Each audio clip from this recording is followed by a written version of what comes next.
சூர்யா நடிக்கும் கங்குவா படத்தோட டீசரை படக்குழுவினர் வெளியிட்டு இருந்தாங்க. இது சிறுத்தை சிவாவோட படம், இது எப்படி இருக்க போகுது, சுமாரா தான் இருக்கும் அப்படின்னு ஓபன் பண்ணி பார்த்தாங்க. பார்த்த உடனே எப்பா என்னடா பண்ணி வச்சிருக்கீங்க, வேற மாதிரி இருக்குது.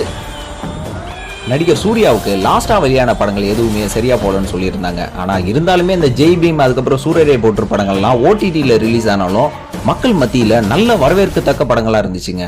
தமிழ் சினிமாவில் தளபதிக்கு ஈக்குவலா தாங்க நம்ம சூர்யா அவர்களும் இருந்தாங்க. அது எந்த டைமிங்னு பாத்தீங்கன்னா இந்த சிங்கம் படம்லாம் வந்துச்சு இல்லங்க, அப்பெல்லாம் சூர்யா தான் பீக்ல இருந்தாப்ல.